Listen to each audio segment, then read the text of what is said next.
Okay, ladies and gentlemen, it is 8:30. It looks like we still have people joining us, and that's okay. We'll let them walk into the virtual room as they show up.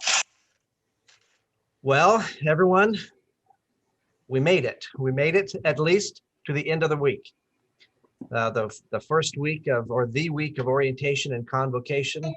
I want to thank you all for the hard work that everyone has done this week. As you have all prepared, as we have all prepared for the return of our students and for classes to begin on Tuesday. Now, I don't know how many of you are paying attention, but this is a 3-day weekend. We have Monday off in honor of Martin Luther King Day. So enjoy your 3 days and come back on Tuesday and have a great semester. I hope that everyone has found the format of our convocation and orientation week to be effective. Our goal was to provide the information that you need while also giving everyone time and some flexibility in their week to prepare for the semester and for the students coming back. And I don't know how the orientation weeks will go on into future semesters, but we'll continue to look at it and make changes and adjust as necessary, and as we feel it most effective, listening to feedback from everyone. Now, I know that I have spoken about change a few times over the past few years, and I recognize that we have experienced a number of changes here at EAC in a lot of areas in that same time frame.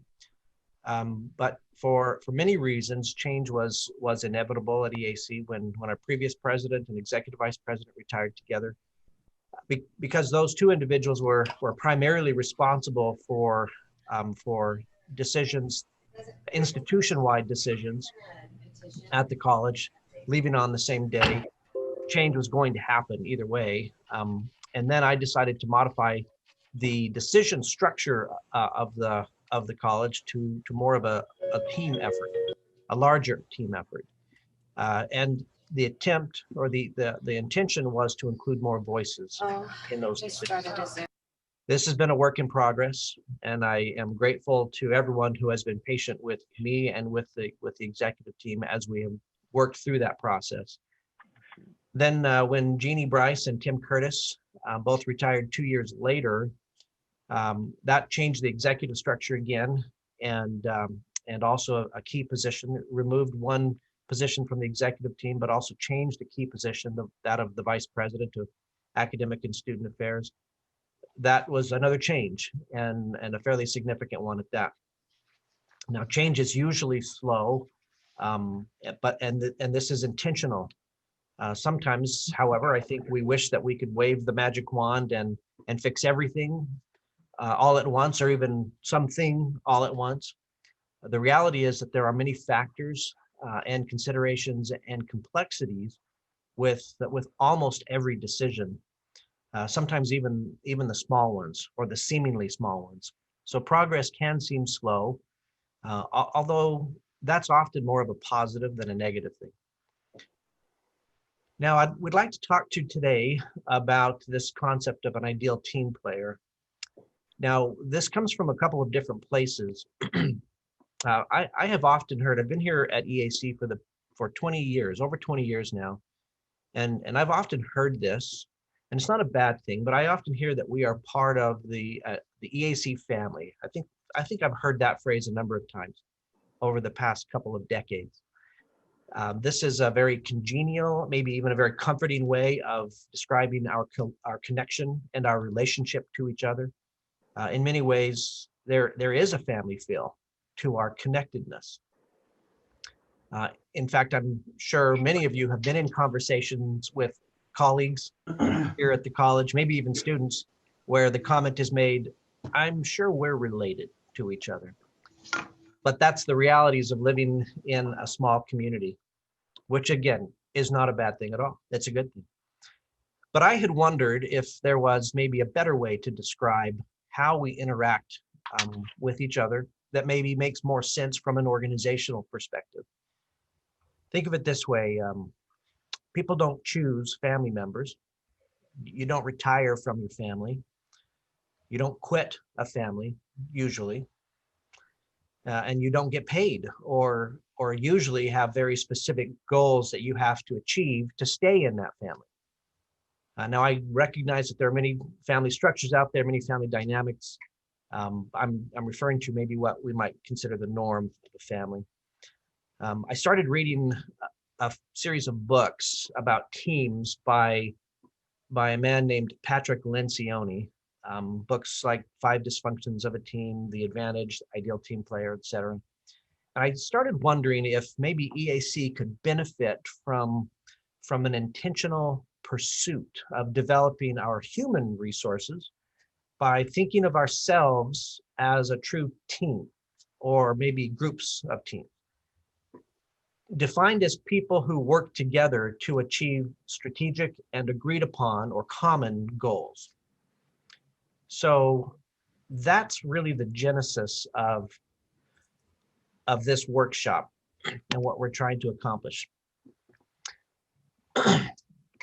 So last year, as an executive team, we read and discussed this book, Patrick Lencioni's book, The Ideal Team Player. Lencioni is the founder of a management consulting firm called the Table Group. He's also written a number of other books about teams and organizational health, which like I said, I've also been reading and have found very interesting and very, very valuable. So we as a DET decided to present a workshop together about the ideas found in this book, and as I said, in other Lencioni books, and how they might apply to what we do here at EAC. Now, it's quite serendipitous, I think, that the letters EA are found inside the word team. The visual is very convenient. And the metaphor even kind of works a little bit. If the strategic plan, as I mentioned on Tuesday, if the strategic plan is the work of the college, of the work of EA, it is by teams that work will best be accomplished. So with a still relatively new strategic plan, it's a year old, a revised DET structure, and the turning of a new year, 2021, yay, we felt that it was an ideal time to refocus our efforts, not just as an executive team, but as a college, to develop and share the concepts of a team at EAC in order to better align our efforts at achieving success for our students, for engaging with our community, all while being responsible with our fiscal resources. So last month, we decided to introduce the concepts of the ideal team player to EAC's administrative cabinet members. Starting there, we would then continue to promote these ideas through each department and division of the college. Everyone, top to bottom, so that everyone at the college would be, at the very least, would understand at the very least, our frame of reference, where we were coming from and where we were trying to go. In fact, we bought a copy of the book for each member of the administrative cabinet. Now, because we still aren't meeting in person yet, I asked Jody, our executive assistant, to send a copy of the book to every member of the administrative cabinet, just to have it put in their mailbox prior to the meeting so that they would have it in their hands when we discussed it. And I just had her put it in their mailbox. I didn't even think about it, without a note, without an explanation. It was not intended to be some devious way to suggest or hint that anyone was not, in fact, a team player. I just didn't think about it. I knew we'd be talking about it the next day and thought it would be best for everyone to already have it in their hand. But apparently it might have made some people nervous. That was unintentional, and I apologize for that. So today, our goal is to share with all of you our sincere intentions of shifting the culture of the college to one where being a member of the EAC team means that everyone understands the three qualities that Lencioni defines of an ideal team player, and that we all seek to exhibit them in what we do, in our areas of responsibility and in our interactions with others. So what are the three qualities? Well, I thought you'd never ask. Humble, hungry, and smart. Now we're going to define those. In fact, I've asked the members of the executive team to take a few moments and define each of those qualities. And we're going to go in this order. I've asked Heston to talk about humble, what it means to be humble. Thompson will talk about hungry, and then Susan will talk about what it means to be smart. So with that, Heston, I think the floor is yours, and I'm controlling the slides. All right. I guess you'll move forward to my first one. There you go. Perfect. So I was already nervous about having to present on this anyways. And then when Susan said she was nervous this morning, I almost had a panic attack because she is never nervous about presenting. And then I found out I had to go first because I thought I was going second.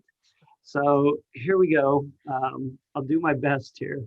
But it does make you wonder when President signed these out. It was like, is he giving subtle hints here on the ones we're weakest in? Try not to read too much into it. And because he said it was random, I'm still trying to decide if I believe him or not.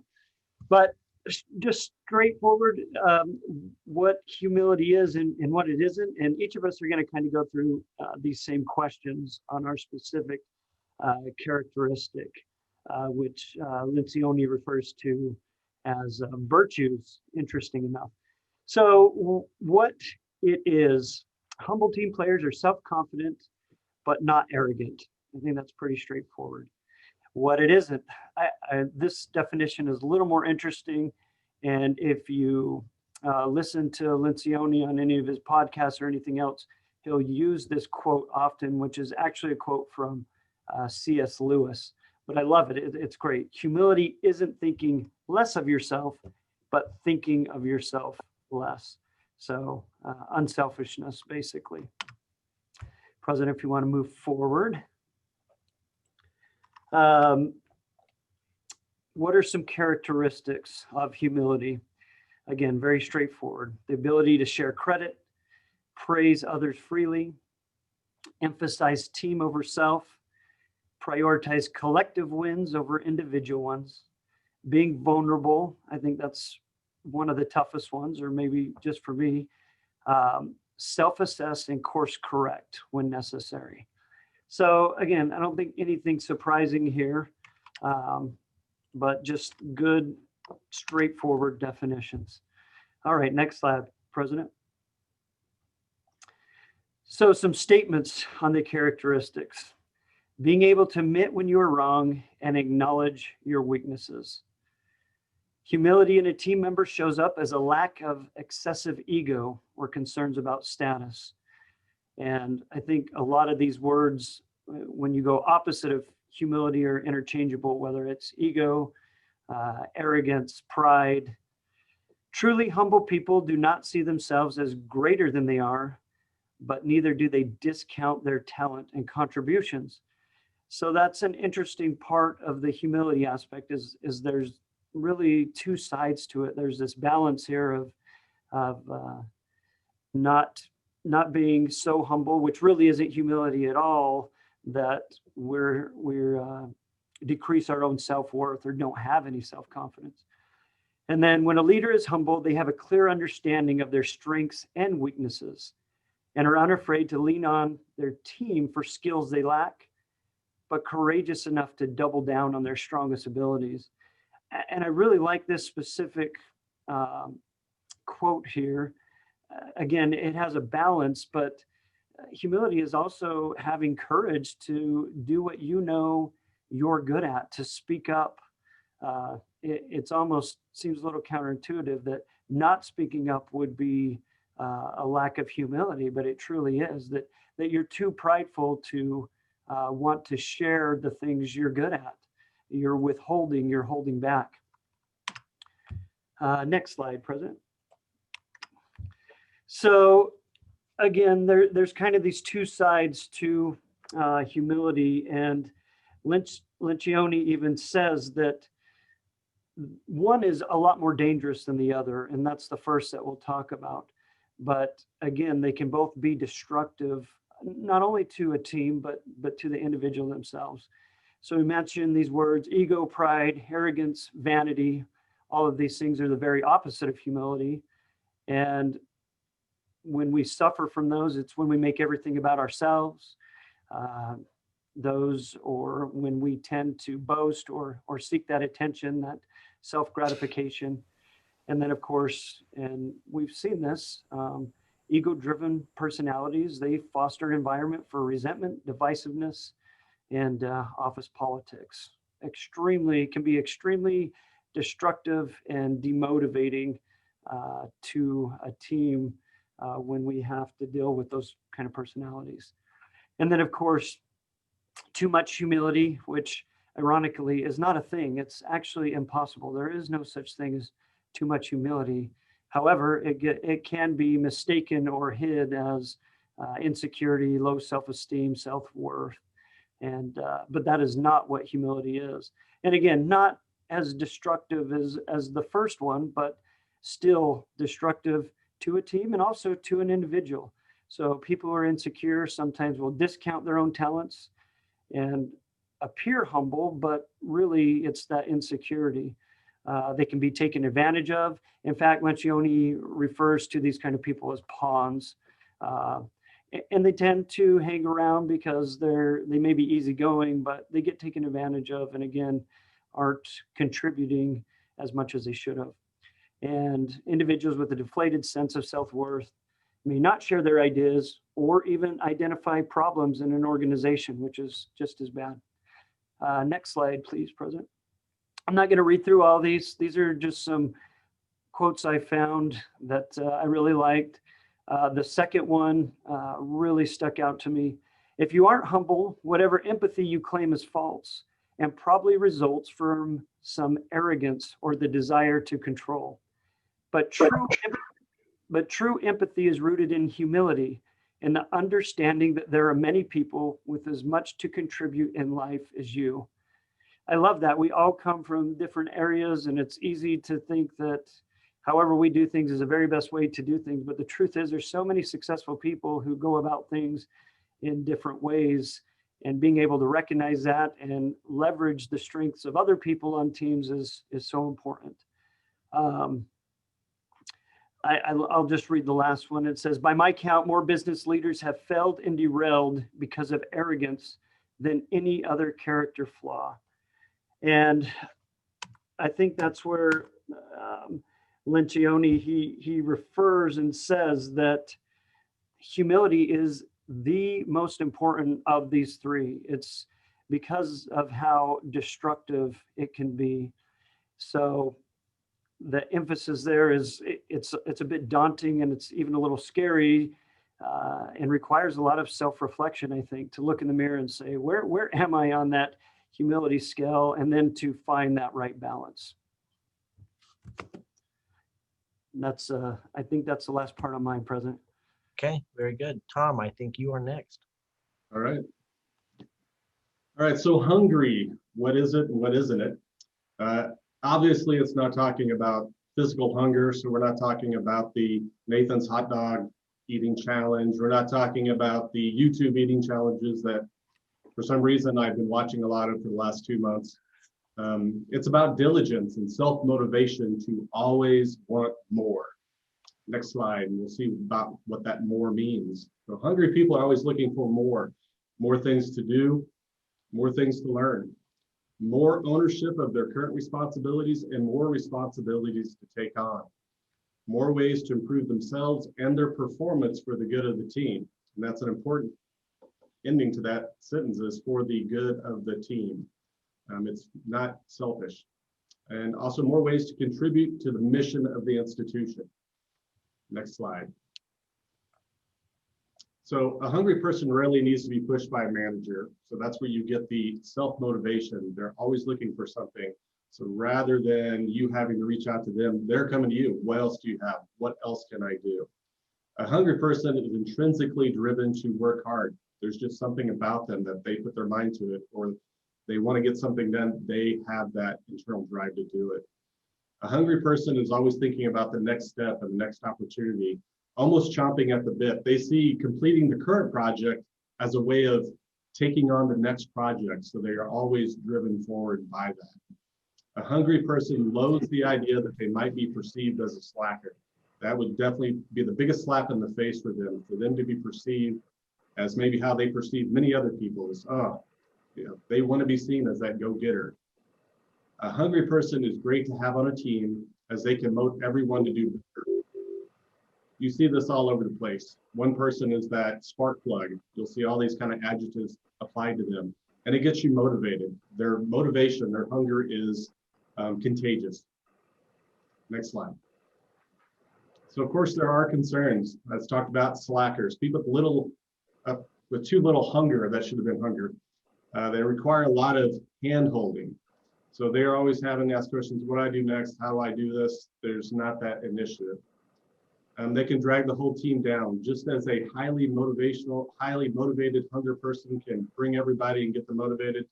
Someone with too little hunger can drag the whole team down. People will see it and they'll lose their motivation.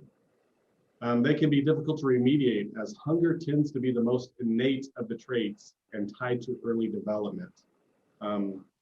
And I've seen this all over the place as I was researching this. You develop that early on, whether it's nature or nurture. There's something that drives you at that early age, whether it's the mowing lawns, having a side business, doing things, putting the work in to get what you need. People with too much hunger can also be a big issue.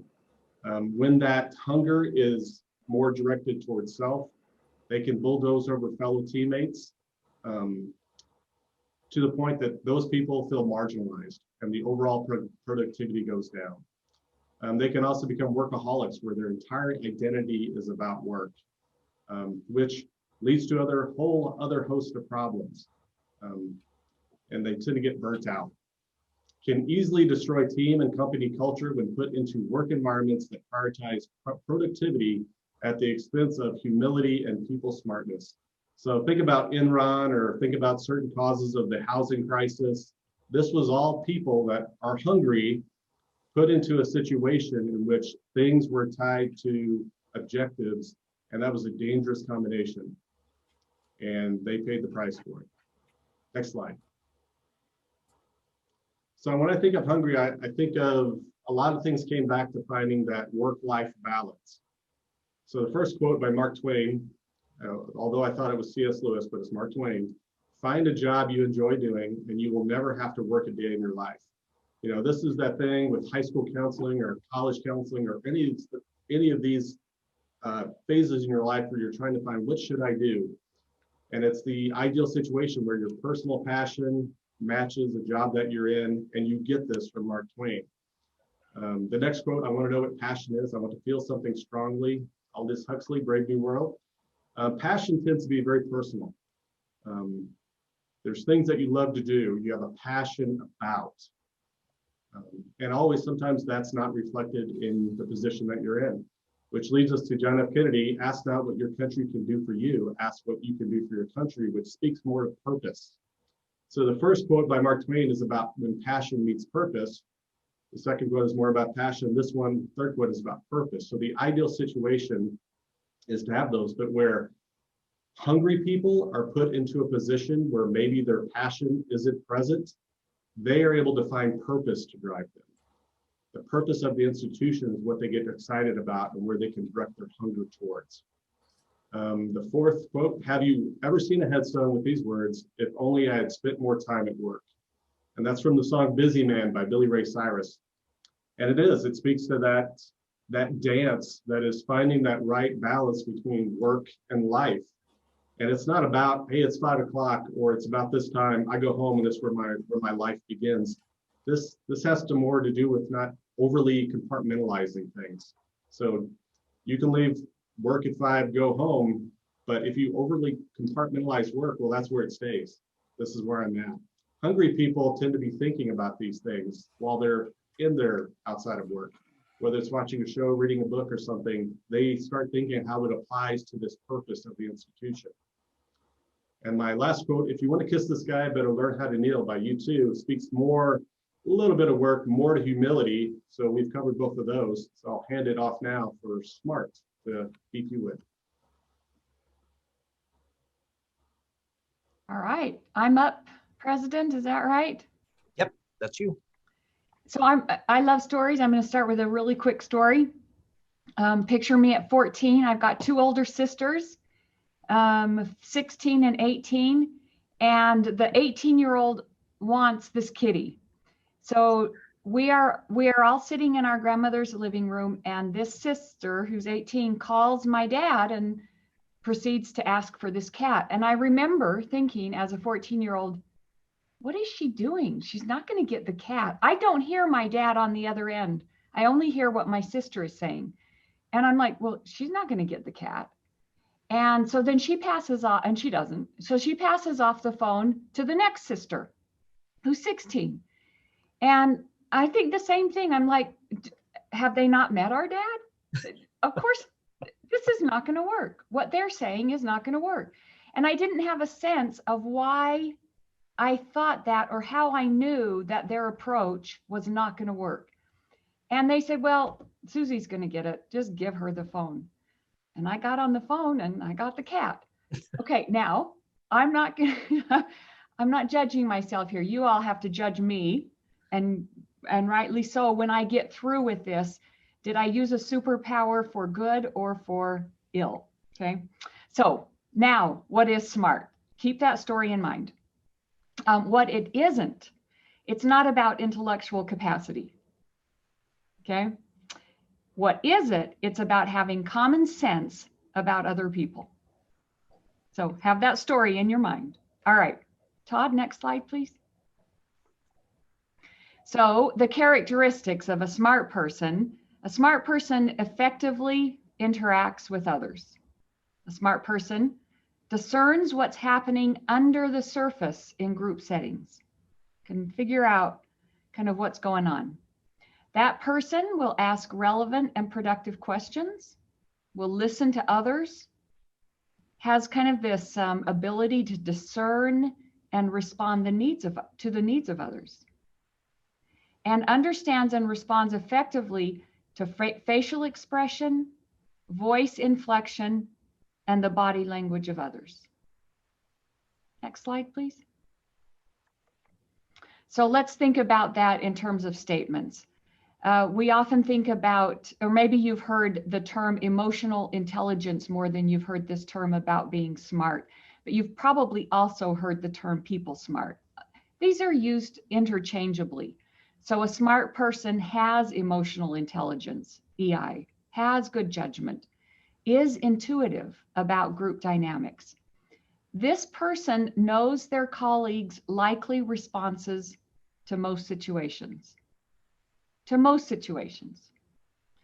This person understands the impact of their words and actions. So it's not only that they can sense the underlying tone or mood of the room and how their colleagues might respond, but they're thinking, okay, if I say something this way, or I use these words, or my body language is such, I look at people in the eye versus roll my eyes, I understand, a smart person would say, I understand what the impact of not only my words, but my actions are.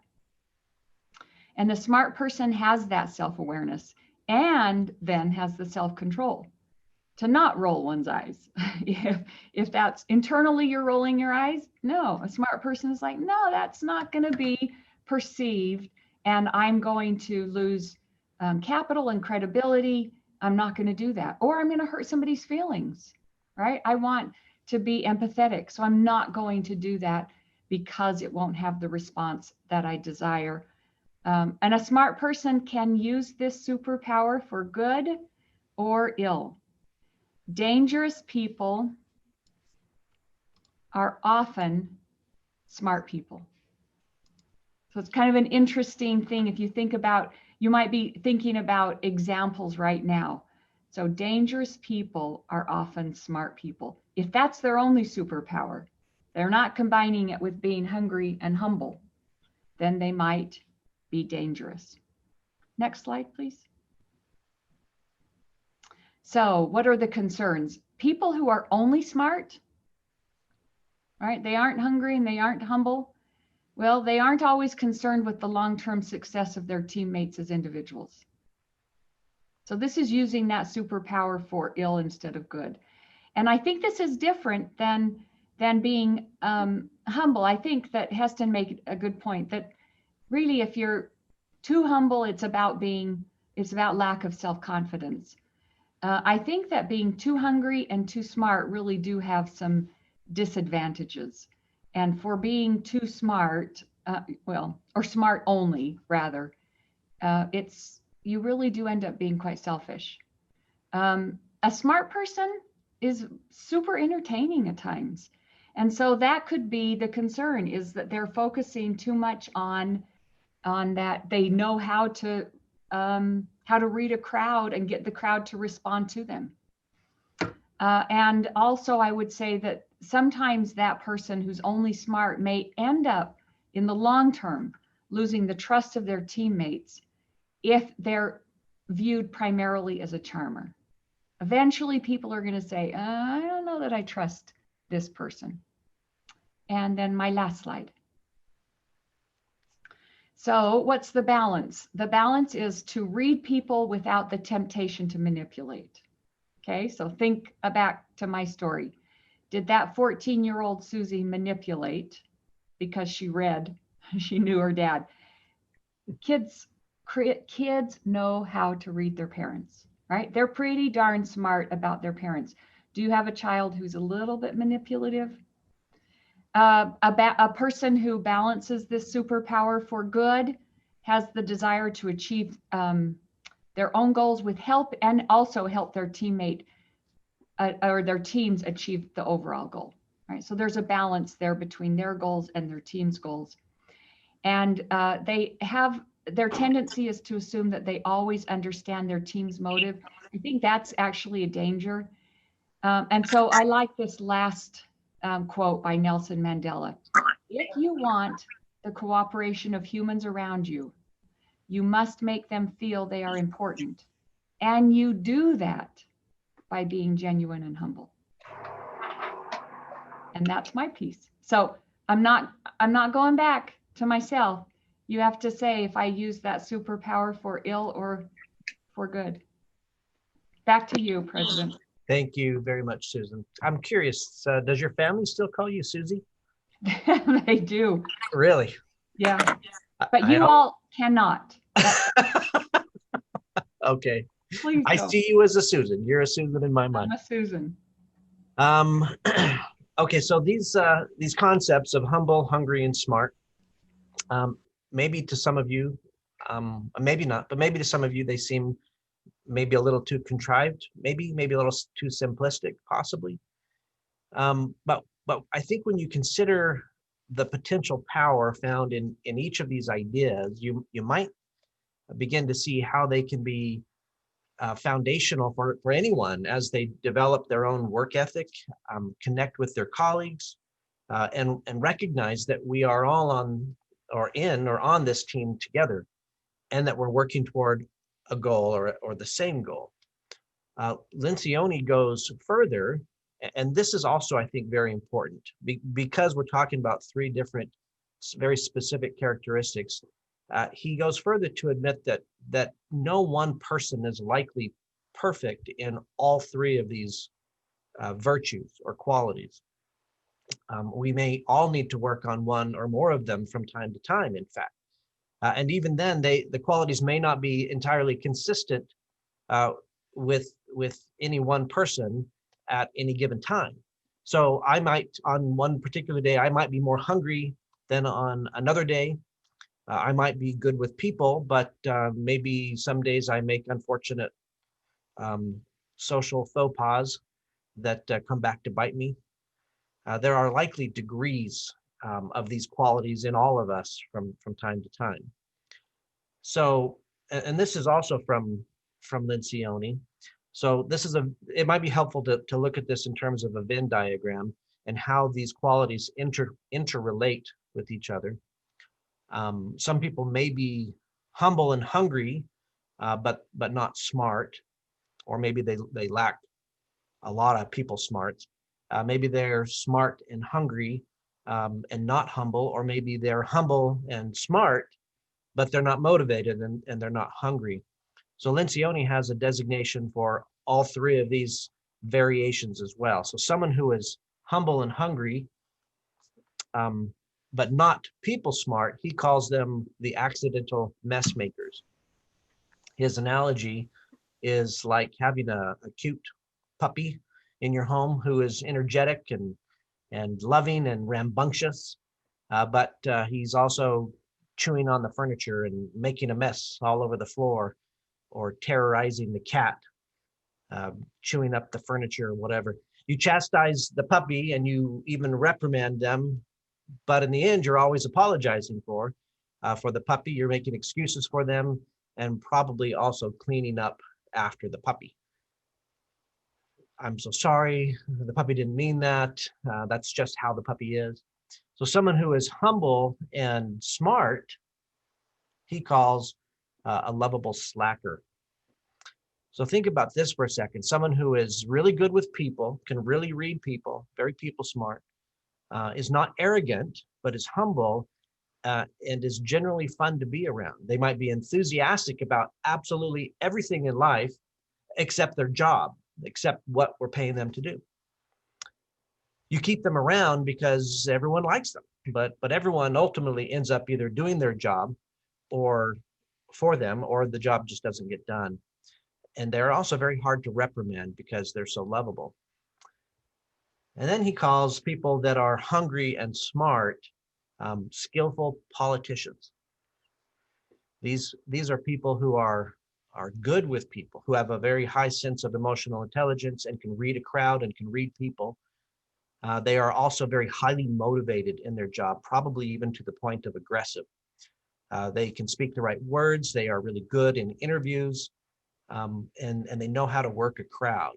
They can also appear to be humble, but they're not humble. And because they are primarily concerned for their own success or their own promotion, they are also inclined to manipulate others for their own gain. They may be duplicitous, and they often leave dead bodies in their wake, metaphorically speaking.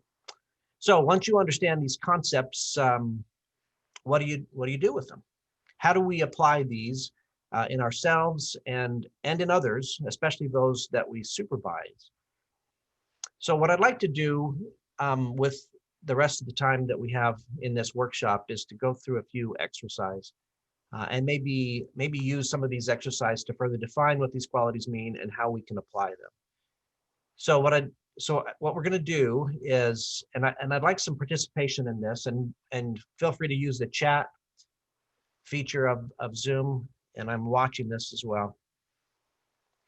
I'd like to start off by thinking of fictional people who maybe exhibit combinations of humble, hungry, and smart. Remember, smart being people smart, not just someone who can make good decisions or is intelligent, but someone who is good with people. So let's start with, again, these are fictional people. Let's start with this guy right here. Does everyone know who this is? I'm sure there are some younger employees who don't get this reference. Yeah, Nate I don't Guy, get it. You don't know? This is Archie Bunker from All in the Family, a very popular television show from the 70s by Norman Lear. For those of you who don't know who this is, just follow along. I've got some for you later. So Archie Bunker, for those of you who know who he is, maybe some of these are obvious, but there's a point. I think we have to show these to really to demonstrate how these characteristics apply. So not humble, right? Pretty arrogant, thinks a lot of himself. Nathan Klein, you're saying absolutely not, right? Is he hungry? Probably eats a lot, right? Going to the kitchen's always got a beer in his hand. Is he smart? I don't think so. I don't think so. Not really good with people at all. In fact, if we go back to hungry, I think maybe in some situations, to some degrees, he actually might be a little bit hungry because he's got a very specific point, right? He has a very specific, he has biases and prejudices that I think that he really pushes.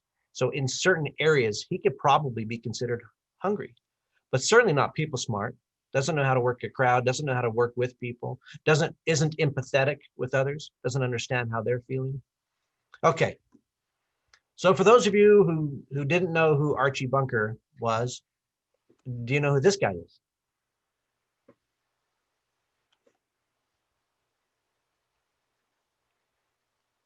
Yes. Thank you. Thank you.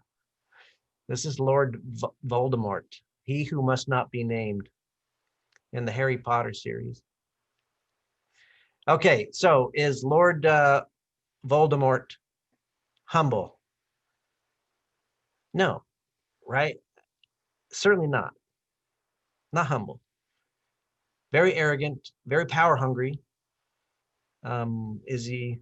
So then is he hungry? I think I just answered that question. Is he hungry? Yeah, very, very aggressive, isn't he? Very power driven. Has he has he has purpose, and he wants to achieve that purpose, take over not just the wizarding world, but I guess the entire world. Is he smart? Is Lord Voldemort smart? I don't know. I think he was when he was younger. I mean, if you read the whole series. If you read the whole series, absolutely. In fact, I think he could probably be considered smart even as Lord Voldemort in certain cases, and when he wants to be. I That's think why he's he has the dangerous. ability to draw in followers. Yeah. He had a following. Heather Perry says he had a following. He's a skillful politician in many ways. Definitely a skillful politician, right? Gideon says definitely manipulative and was able to coerce people to his side. Aaron says definitely a lack of humility. That was his downfall. So certainly hungry and certainly smart. But he used those smarts, unlike Susan as a 14-year-old to get the cat, he used his smarts to do evil, fictionally speaking, of course. Okay, now, I might have to give up my man card on this, but I really happen to like Jane Austen movies. I don't know why. They just really speak to me. They're really good. Does anyone not know who this is?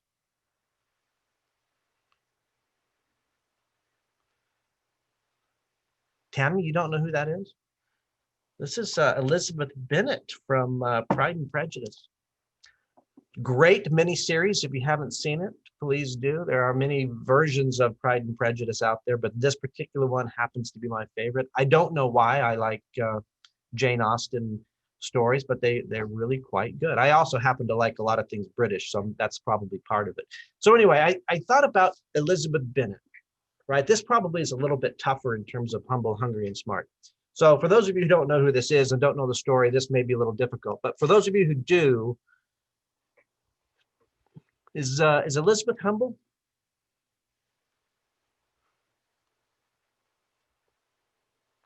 Mike wants to know, are we talking about Lizzie at the beginning of the story or the end? Well, it could be, we're on a spectrum here, right? People learn and grow. Ryan says the name of the book has pride in the title, so Pride and Prejudice.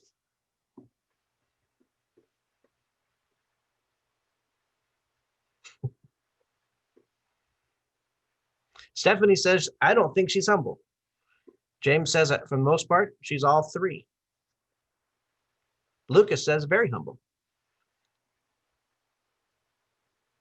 Nate says she gets humbled. What about hungry?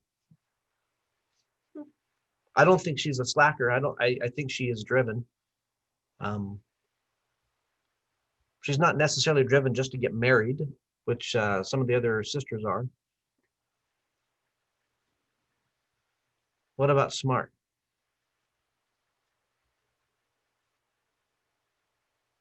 Ken says never apologize for appreciating Jane Austen. Thank you, Ken.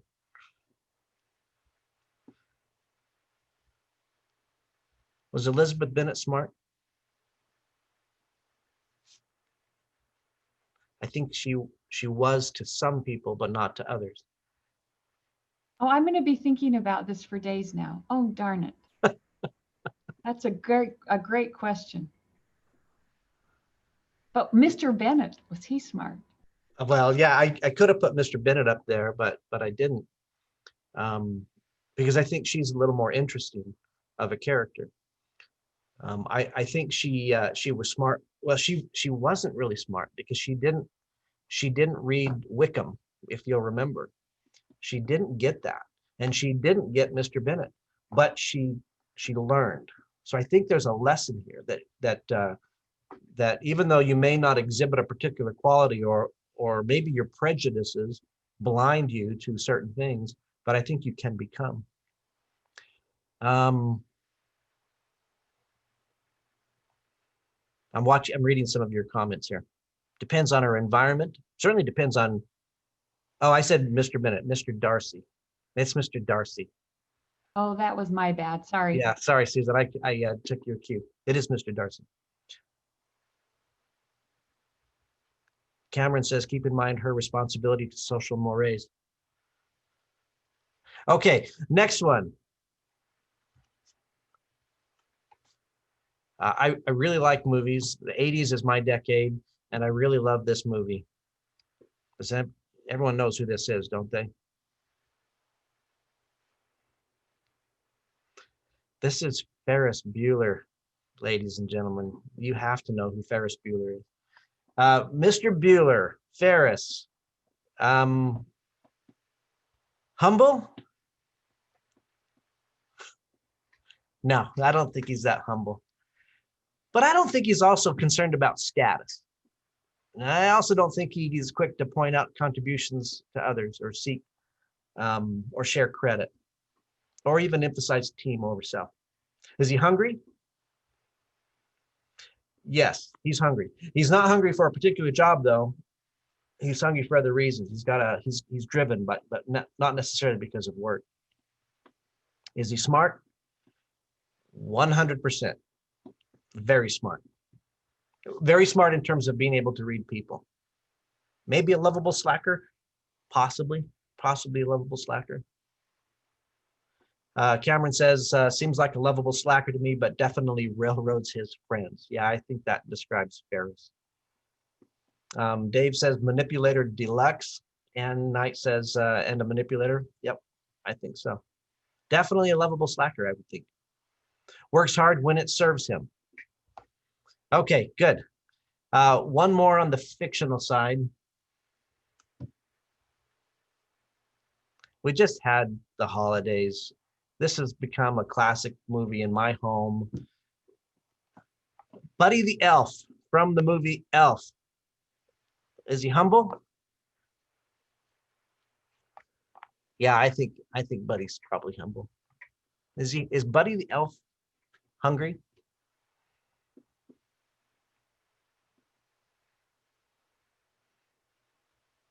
Hungry to find his dad. Cameron says he's a puppy. Pam says if it's got sugar on it. Humble, hungry, humble, and dumb as a rock, according to Sharon Montoya. Is he smart? Can he read people? No, I don't think so. Amy Ollerton says probably most quoted in our family. Gideon says lacks effective people skills, not smart. David Morris, not that angry elf. Right. Okay, any others? I didn't have any other fictional characters. I would kind of gone on with this.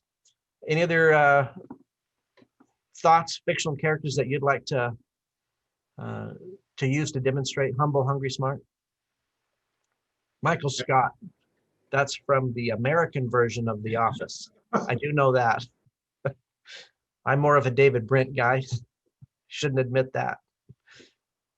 Luke Skywalker, Bruce Wayne, Iron Man, Rambo, Darth Vader, Nacho Libre, Macbeth. Oh, good, Dale. Okay, let's go on to some real people. How about? I've chosen a few historical people, not fictional, but I've purposefully stayed away from people who are alive. I think we could probably get into too much politics, and I don't want to do that. So, and these are some obvious ones. And this is my favorite president, by the way. Abraham Lincoln, humble. I think clearly he's humble. Hungry? Was Abraham Lincoln driven? Yeah, absolutely. Was he smart? I wish we could all be like Abraham Lincoln, quite frankly. All three traits. Okay, I thought a lot about this next one, and I almost didn't even want to put a picture of him up here, so I chose one that was a little bit distant. But he's also an obvious one, right? He's also the one that we always think of as the opposite of a Lincoln type, the kind of the epitome of all evil. But humble, Mr. Adolf, humble? No, right? Not at all. Was he hungry? Yeah, extremely hungry, extremely power hungry, motivated, certainly, diligent, constantly thinking of the next opportunity. Was he smart? Yeah, he was smart, right? He was very good at working a crowd. I mean, that's him in front of the crowd. Unfortunately, he was extremely smart. Okay, so I didn't want to end our fictional tour with someone like him. So let's go to our next one.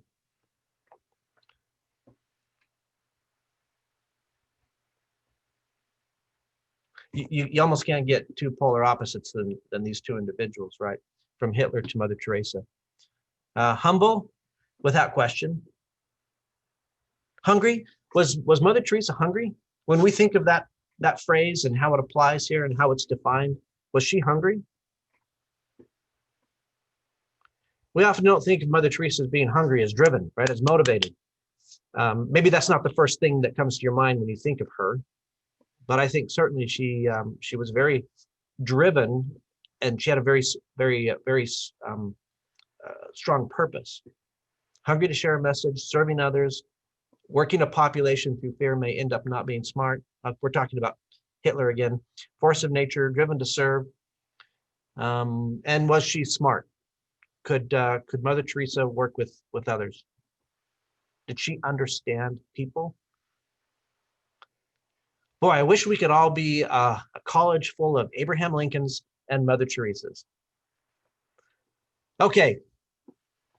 Any others?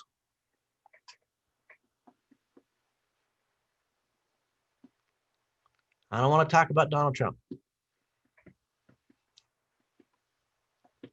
Dalai Lama.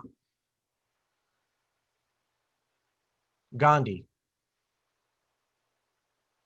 Dave says, I wonder if she even considered whether she was any of the three. Probably not. Steve Jobs, Winston Churchill, Alexander Hamilton, Martin Luther King, Winston Churchill. Susan says, I think Princess Di was smart. She certainly understood people. I would agree with that. Mr. Rogers. Teddy Roosevelt, Socrates. Mike Fox says, what's interesting about Mother Teresa is that she didn't always fit the traditional mold of smart. People that worked with her found her abrasive, but she was able to move people towards her ends. George Washington, my boy, Teddy Roosevelt. That's Travis. Oprah Winfrey. I had Oprah Winfrey. I was going to put her on here, but I didn't. Queen Elizabeth, Bill Gates. Yeah, Oprah's still alive. That's one of the reasons I didn't put her on there. Christopher Hitchens, Washington. Dave Henson says his father. Interesting. We might have to ask you to talk about that a little bit, Dave. Calvin Coolidge, Richard Feynman. Interesting. Okay, so now what I'd like to do, and Dave Henson, you mentioned this, so we're going to bring this up. I'd like you to think about someone in your life who meets these criteria: humble, hungry, and smart. And if you're willing, please share them with us. Explain who they are and why. If you would like, you can change the names and even your relationship to them if you want to protect their identity. And it doesn't have to be someone who exhibits all three characteristics. You can even be someone that's not smart or not hungry or not humble. Maybe a couple of you, two of you, three of you. Feel free to jump in. Certainly, you can do it in the chat, or you can unmute yourself and let's discuss it.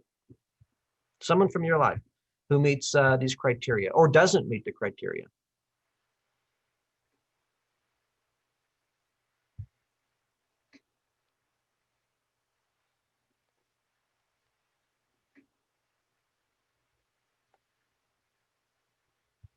Don't be shy.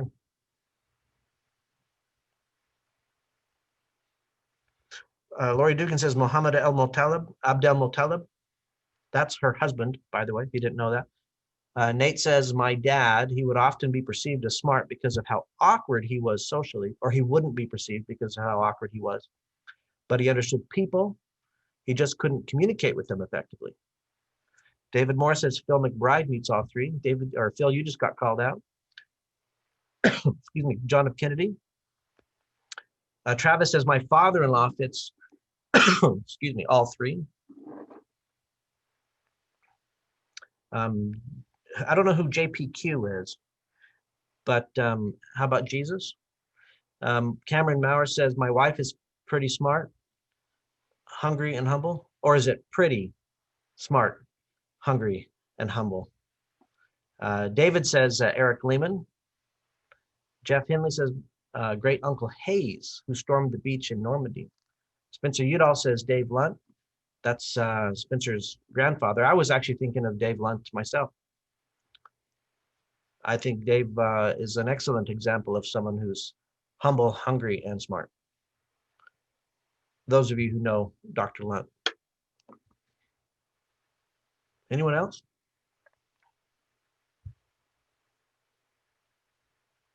Judy Fisher. Judy Fisher was the director of financial aid when I first started. A great leader and a role model, all three. Thank you, Sharon. Pam says Kenny Smith. Kenny, you just got called out. Oh, she was associate director. Sorry, Sharon.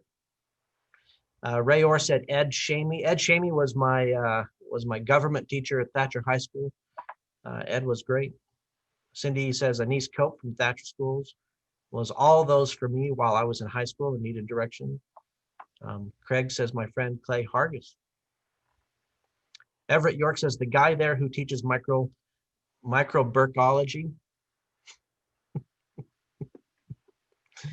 Sharon says, oh, I know, Ray Orr. Ray, you just got called out yourself. Humble, hungry, and smart. Nathan says, I agree, Everett.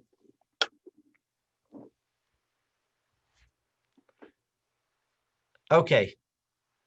I want you to continue to think about those things. We won't continue to talk about them, but I want you to continue to think about people in your life, how they may or may not exhibit these three characteristics and why.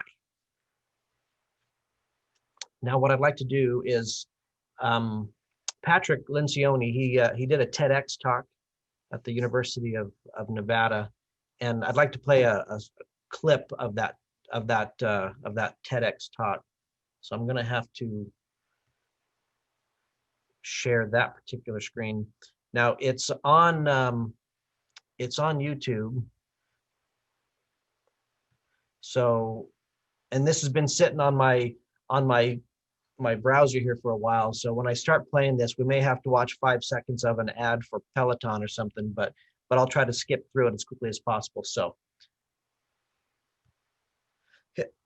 Patrick, in this clip, he's going to talk about the three, he's just set up the three characteristics, humble, hungry, and smart. He's talked about how they all interrelate. And now he's going to talk about how to apply those in your lives and in your work settings. Gaining this. The truth of the matter is, when a person lacks humility, but they're good at presenting themselves, that can be a very dangerous thing on a team. Okay, so what do you do with this? First of all, I don't want you to misuse these labels. Don't go back to work and say to your boss, hey, I think that you're an accidental mess maker. Or tell your mom she's a lovable slacker. You know, that's going to get you into trouble, and it should. Apply this first to yourself. But then I want you to do this. Here's a very simple activity. Go sit down with your team at work, or with your family, or with the Little League team you coach, and have everybody understand humble, hungry, and smart.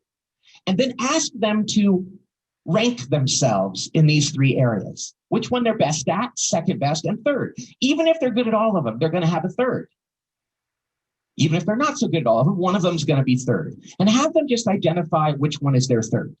And then go around the table and ask people to explain their third and why that's theirs. And then talk as a team about how people can brainstorm about how people can overcome this. Give each other advice.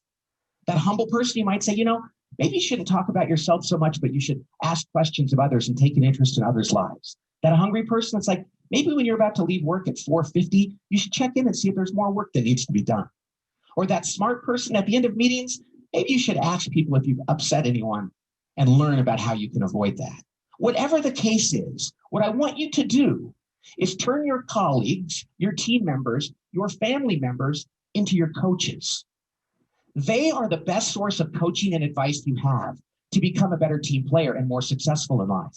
Because the day you know that the people around you love you enough to tell you when you're doing something that you need to improve in, everything changes. So I want you to go home and I want you to do this.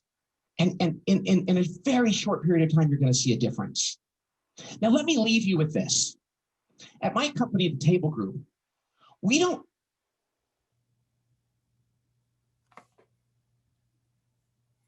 Does anyone know Mike Andazola from Safford? He's on the Safford City Council.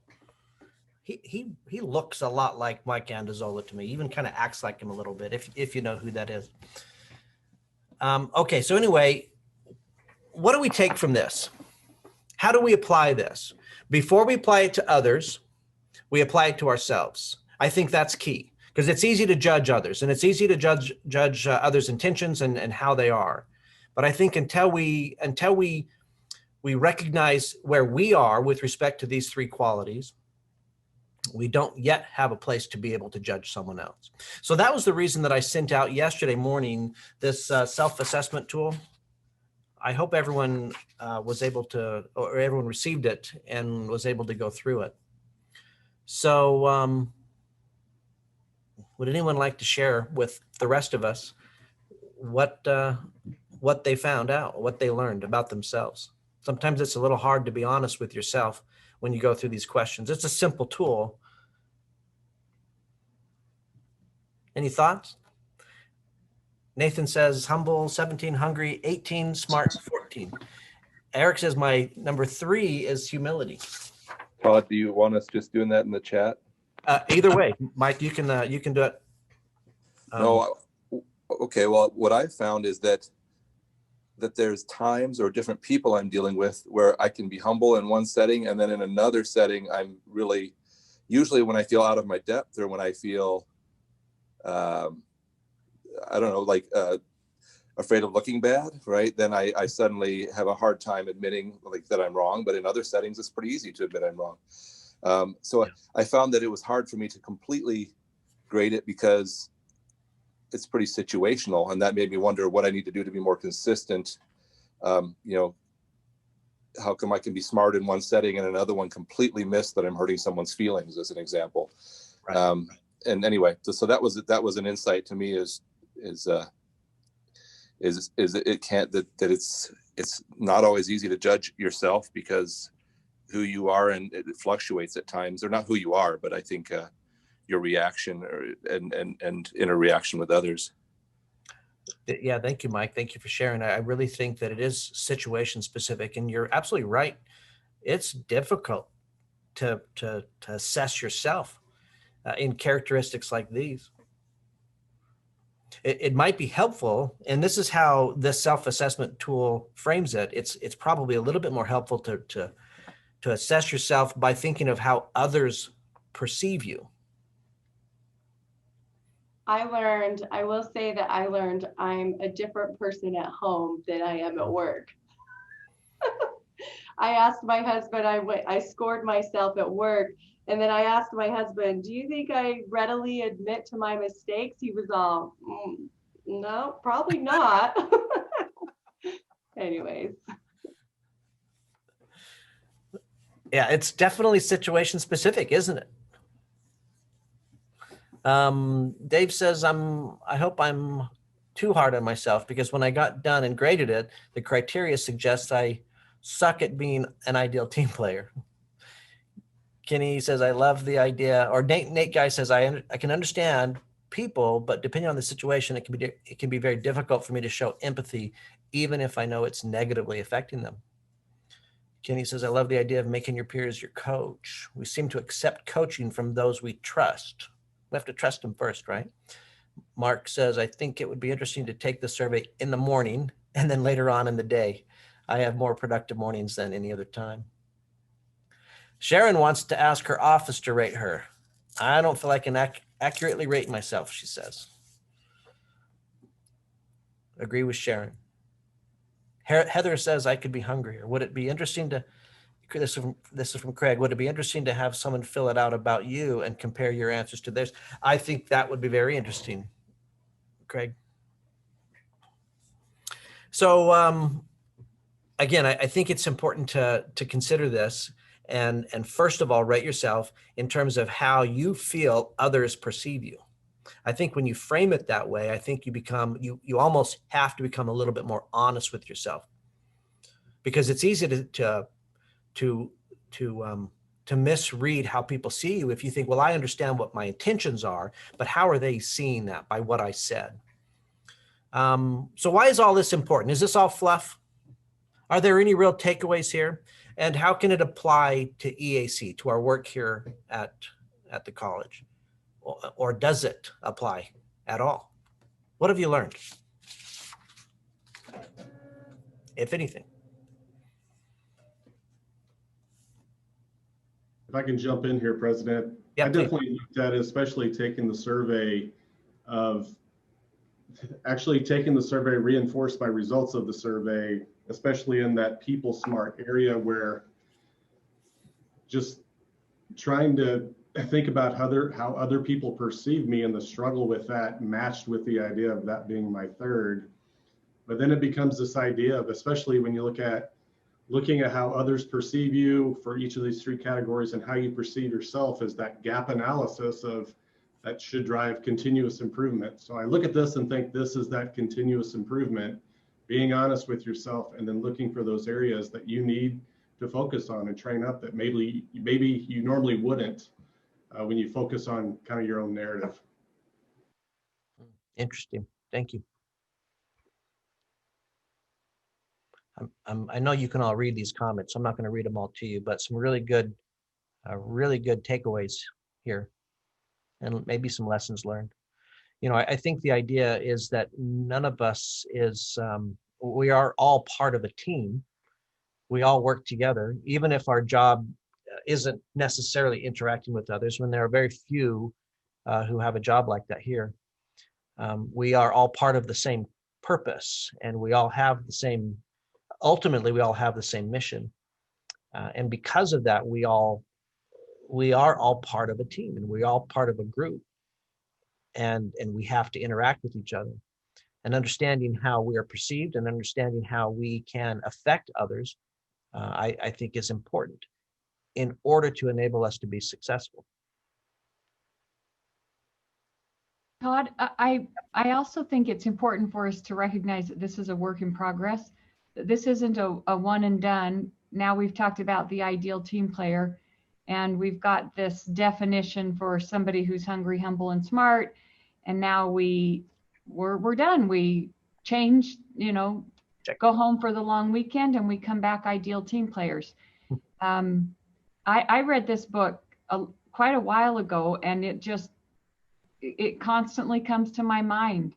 I get done with the meeting and I think, all right, I got to work on X, Y, X and Y. I did okay on Z, but need to really up my game on this one. So it's reinforcing these ideas, cutting yourself a little bit of slack when you fall down on one of the areas, coaching, right? Your colleagues and yourself, and then seeing this as a work in progress. But it does require kind of a commitment.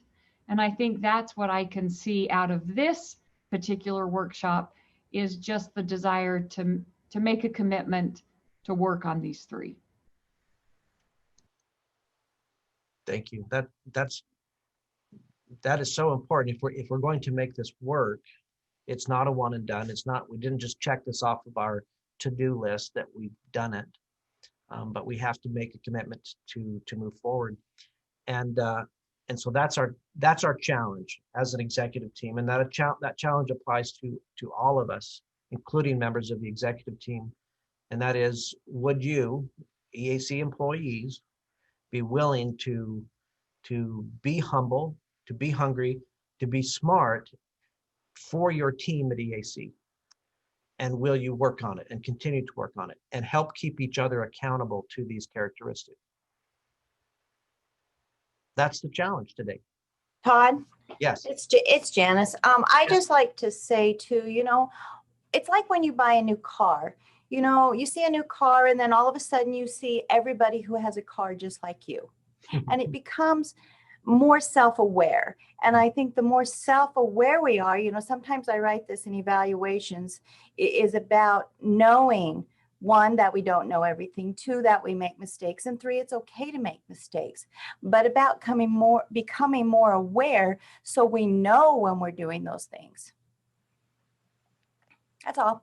Absolutely. It's easy to stick our head in the sand, right? I've got a job to do. I can't deal with all this other stuff. I'm just going to do the job. And that's good, but I think we can be better.